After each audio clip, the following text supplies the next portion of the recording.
हरे कृष्णा। आज हमारे आचार्य श्रीला पुरुषोत्तम दास ठाकुर जी का आविर्भाव दिवस है।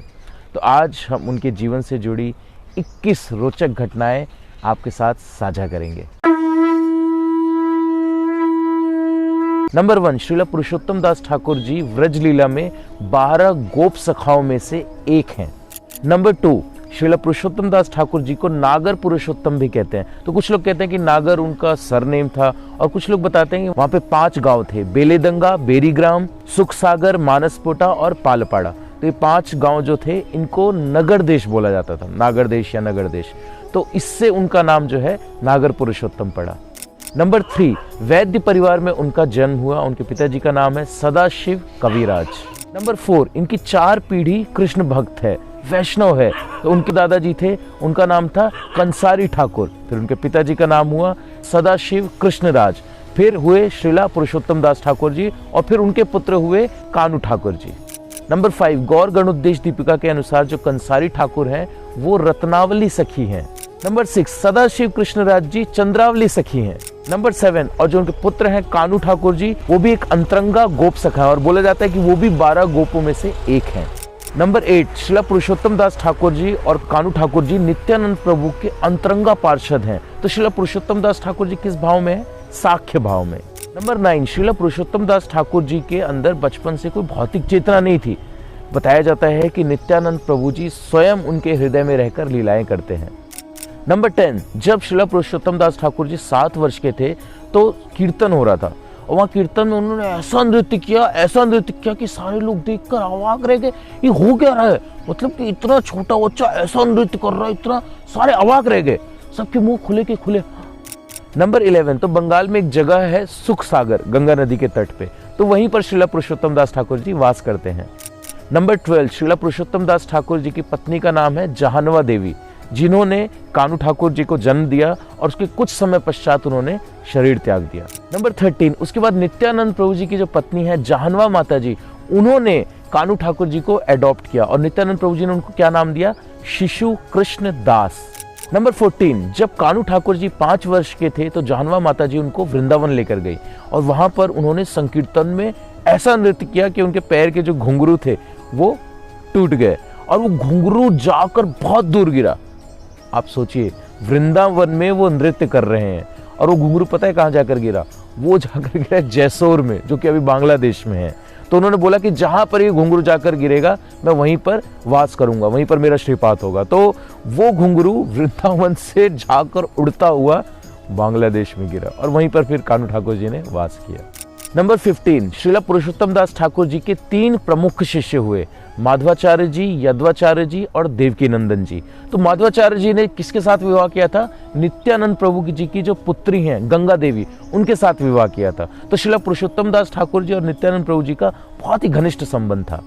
नंबर 16, देवकी नंदन जी ने एक पुस्तक लिखी, वैष्णव वंदन। उसके अंदर उन्होंने बहुत सारे वैष्णवों को ग्लोरीफाई किया। तो उसमें वो लिखते हैं, सदाशिव कृष्णराज जी बहुत महान भक्त हैं, और वो बहुत भाग्यशाली हैं क्योंकि उनके पुत्र हुए हैं श्रीला पुरुषोत्तम दास ठाकुर जी। श्रीला पुरुषोत्तम दास ठाकुर जी दया के सागर हैं। उनके अंदर इतनी करुणा है कि अगर किसी के अंदर कोई क्वालिटी ना भी हो, एक भी अच्छी क्वालिटी ना हो, उस पर भी श्रीला पुरुषोत्तम दास ठाकुर जी अपनी करुणा बरसाते हैं। नंबर 17, एक बार श्रीला पुरुषोत्तम दास ठाकुर जी इतना एक्सटेसी में थे कि उन्होंने सांप का विष पी लिया, जहर पी लिया सांप का, और सब देखकर दंग रह गए कि उनको कुछ भी नहीं हुआ। तो हम देखते हैं कि नित्यानंद प्रभु जी के जितने भी पार्षद हैं वो ऐसे चमत्कार करते रहते हैं। चैतन्य महाप्रभु जी ने जब आज्ञा दी थी नित्यानंद प्रभु को पुरी से बंगाल जाने के लिए और वहां पर प्रचार करने के लिए, तो नित्यानंद प्रभु अपने प्रमुख अंतरंगा पार्षदों को लेकर निकल पड़े थे। तो उस समय हमारे पास गूगल मैप, जीपीएस तो होता नहीं था, तो उस टाइम क्या था, गंगा नदी थी, तो गंगा नदी के तट को पकड़ते हुए जाना था तो बंगाल पहुंच जाते। तो वो लोग क्या करते, उनके सारे जो शिष्य थे, नित्यानंद प्रभु और उनके सारे अंतरंगा शिष्य थे, वो लोग इतने एक्सटेसी में रहते कि किसी को पता ही नहीं कि लीड कौन कर रहा है, कौन आगे चल रहा है, किसके पीछे चलना है। गंगा नदी का तट देख लिया, हाँ चलो शुरू कर दिया, चलो कीर्तन करके हरे कृष्णा कृष्ण कृष्ण हरे हरे, हरे राम राम राम हरे हरे, कीर्तन करते हुए जा रहे हैं। और कीर्तन करते करते ऐसे भावान्मुक्त हो गए कि किसी को होश ही नहीं कि कौन किस डायरेक्शन में जा रहा है। कोई ईस्ट जा रहा है, कोई वेस्ट जा रहा है, कोई नॉर्थ जा रहा है, कोई साउथ जा रहा है, सब अलग अलग डायरेक्शन में जा रहे हैं। उसके बाद बहुत दूर जाकर जब होश आता, अरे हम कहाँ, ये गंगा नदी कहाँ पे है, गंगा नदी का तट? तो बताते गंगा नदी का तट, अरे गंगा नदी का तट तो यहाँ से 20 किलोमीटर दूर है। अब 20 किलोमीटर दूर, फिर वापस जाते वो 20 किलोमीटर गंगा नदी के पास, फिर वहां से चलना शुरू करते, फिर हरे कृष्णा कीर्तन, हरे कृष्णा कृष्ण कृष्ण हरे हरे, हरे राम राम राम हरे हरे। फिर वो भाव विभोर हो जाते और फिर गुम हो जाते। कब रात हो रही है, कब दिन हो रहा है, कुछ पता नहीं चलता। 1 महीने में पहुंचने की जगह 2-3 महीने लगा दिए उन्होंने बंगाल पहुंचने में। नंबर 18, श्रीला पुरुषोत्तम दास ठाकुर और कानू ठाकुर जी के कई सारे ब्राह्मण शिष्य हुए जो इस वक्त मिदनापुर डिस्ट्रिक्ट के गदापेटा ग्राम में वास करते हैं। नंबर 19, श्रीला पुरुषोत्तम दास ठाकुर जी ने कई बार राधा कृष्ण के विग्रह स्थापित किए, लेकिन गंगा जी में बाढ़ आ जाती तो वो मंदिर तोड़ के पूरे विग्रह गंगा मैया ले जाती। ऐसा कई बार हुआ, फिर उनको शिफ्ट किया गया दूसरी जगह सुख सागर के पास, वहां पे भी ऐसा ही हुआ, बाढ़ आया ले गए। ऐसे 3-4 बार हुआ कि उनको स्थापित किया गया और गंगा मैया उनको ले गए। फाइनली अब वो जानवा माता जी के विग्रह के साथ उनके विग्रह चंदूरे ग्राम के पास में है।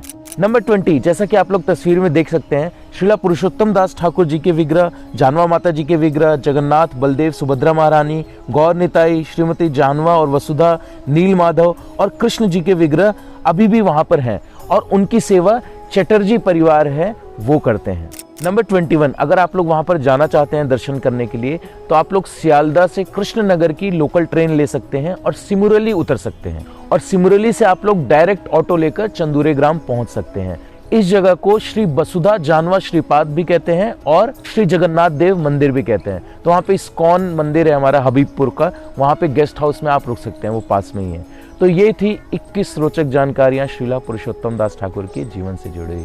तो आज हम हाथ जोड़कर हृदय के साथ वंदन करते हुए श्रीला पुरुषोत्तम दास ठाकुर जी से प्रार्थना करते हैं कि वो हमें भी ऐसी भक्ति दें कि हम भी नित्यानंद प्रभु के प्रति ऐसे आसक्त हो जाएं कि वो आसक्ति हमारी मृत्यु पर्यंत ना छूटे। श्रीला पुरुषोत्तम दास ठाकुर की जय। जगत गुरु श्रील प्रभुपाद की जय।